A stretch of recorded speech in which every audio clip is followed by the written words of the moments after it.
Itatiaia e para analisar o 5º dia de julgamento de Jair Bolsonaro por tentativa de golpe no Supremo e a expectativa deste penúltimo dia, o voto de Luiz Fux ontem na primeira turma, a gente conversa ao vivo agora no estúdio da Itatiaia com o advogado Ricardo Souza. Ele é professor, mestre em Teoria do Estado e Direito Constitucional e dá aulas na UNA, na Unipac e na Arnaldo. Professor Ricardo, bom dia. Obrigado pela presença, prazer revê-lo.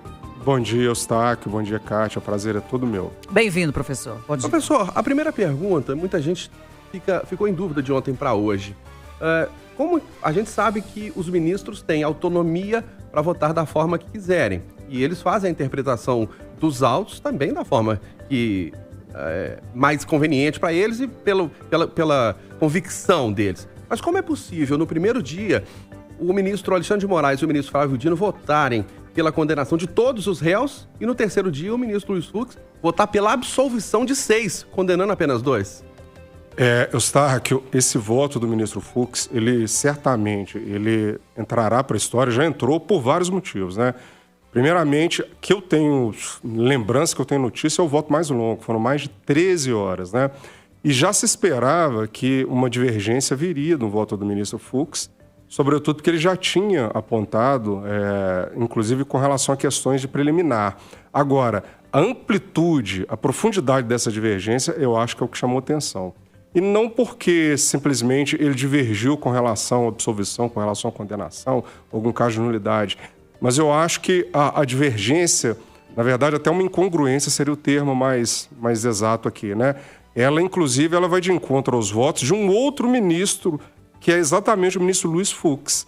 O que tem chamado a atenção de juristas, analistas, e de ontem para hoje isso tem movimentado assim, de uma forma absurda a internet, é o seguinte: esse voto dele, ele não só vai diametralmente oposto ao que foi votado, como você disse, pelos ministros Flávio Dino e pelo relator Alexandre de Moraes, mas inclusive com alguns posicionamentos do Fux. Por quê? A gente precisa lembrar que a primeira turma não está julgando apenas esses núcleos agora, né? O núcleo crucial e o chamado núcleo 2, e também tem julgado vários outros processos daqueles que foram presos, indiciados em razão do 8 de janeiro e naquelas investigações dos atos antidemocráticos. E o ministro Fux, em centenas de outros casos, ele julgou acompanhando o relator Alexandre de Moraes, sobretudo com questão à competência. Inclusive, um desses casos, professor, é do réu Aécio Lúcio Costa Pereira, o primeiro condenado, né, pelo 8 de janeiro. Essa condenação foi em 2023 e, naquela ocasião, o ministro Luiz Fux votou pela condenação. Exatamente. Essa divergência do posicionamento dele, isso chama muitíssima atenção, porque tem esse primeiro processo, mas não apenas ele, são mais de 400 processos em que ele julgou acompanhando o relatório.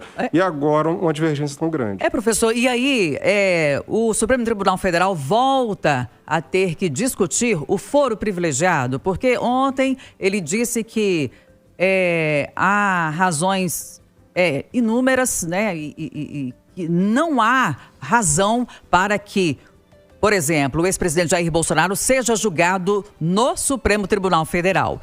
Inicialmente, nem pela primeira turma e nem pelo plenário, que deveria ir para a primeira instância, e citou casos de 2 outros ex-presidentes, né? Inclusive o presidente Lula, que foi julgado na primeira instância. Essa situação do foro privilegiado volta, então, a ser um dilema na corte? Kátia, o que acontece? Mesmo com todo o alarde, a gente precisa entender que é o seguinte: é um voto de 5. E ele já havia apresentado, já havia pontuado que essa divergência viria. Então, o que acontece? Pelo menos nesse momento, eu acho que não é caso para se entender dessa forma. Inclusive porque o STF ele já mantém essa jurisprudência há algum tempo. Em 2018, mudou a competência do foro com relação ao fato de, após o final do mandato, se os crimes são relacionados ao exercício do mandato, a competência seria do STF. E mais do que isso, não só a turma, mas o pleno já apreciou também o fato de que, nesses crimes em especial, em se tratando de uma questão constitucional, deveria ficar lá. Com relação à turma, é inclusive uma garantia de defesa. Por quê? Se fosse julgado pelo pleno, não teria possibilidade de recurso. Em sendo julgado pelas turmas, as ações criminais, há uma possibilidade ainda pelos embargos infringentes da parte recorrer. Então, se fosse o contrário, se mudasse casualmente, ocasionalmente, por conta de quem está sendo julgado, se fosse levado ao pleno, certamente uma situação de nulidade seria levantada mais adiante, porque era uma medida, inclusive, de contraditório de ampla defesa a possibilidade de um recurso. Ainda complementando a pergunta da Kátia, o ministro Luiz Fux votou de forma contundente defendendo a anulação do processo por causa da competência do Supremo e por ser na primeira turma, não no pleno do Supremo Tribunal Federal. Pela jurisprudência, pelo histórico, o senhor acredita que pode haver uma anulação desse processo? Qualquer das nulidades, qualquer das preliminares ali, poderiam suscitar nulidade do processo de forma integral. Tanto as de cerceamento de defesa que ele apontou, como essa de forma mais pontual, a questão da competência. Mas, como eu já disse, essa competência está fixada com base em uma jurisprudência que se iniciou em 2018 e que agora foi ampliada em maio. Então, a questão da competência, eu acho que dificilmente ela pode ser alterada. Mas é uma situação do entendimento dele. Ele tem o direito de exercê-lo, né? E mais do que isso, a gente precisa entender também o seguinte: o voto colegiado, a função dele é essa. É permitir a troca de visões diferentes ali dos julgadores. A divergência, inclusive, ela enriquece o julgamento, ela legitima o julgamento, porque ela demonstra que há independência entre os julgadores, né? Eu acho que a questão como eu disse, realmente a intensidade dessa divergência e a forma como ela foi apresentada. Surpreendeu, né, professor? Com certeza. E agora vamos falar sobre a expectativa para esta quinta-feira. Ontem a gente observava que a ministra Carmen Lúcia, que é a primeira a votar hoje, né, fazia anotações, estava muito atenta à sustentação oral do ministro Luiz Fux. Qual que é a expectativa para o voto dela? As expectativas são muitas, sobretudo porque eu disse aqui a forma como foi o voto do ministro Fux, né? Em alguns momentos ele até saiu um pouco do tom, ele me pareceu um pouco defensivo, reativo, às vezes agressivo, até com relação ao próprio tribunal e aos próprios pares. E no dia anterior, ele fez aquela intervenção no sentido que não gostaria que fosse interrompido durante o seu voto, ou seja, que não fosse feito nenhum tipo de aparte. Isso é comum no julgamento do STF, os ministros trocam ideia. Essa é, inclusive, a função de um julgamento colegiado. Então, o que se espera hoje, primeiramente, é que os demais colegas de turma venham a pontuar algumas questões que foram trazidas ontem. Então, é possível que o ministro Alexandre peça uma parte para poder fazer algum apontamento relativo aos pontos do voto do ministro Fux, e também é esperado que tanto a decana Carmen Lúcia como também o presidente façam ponderações a respeito de algumas questões que foram levantadas. Ô, professor, o placar está 2-1 pela condenação dos réus. Se a ministra Carmen Lúcia votar pela condenação, o placar vai ficar 3-1. E aí faltará só o voto do ministro Cristiano Zanin. Aí ela votando e no placar de 3-1, a gente já pode considerar os réus condenados? É isso?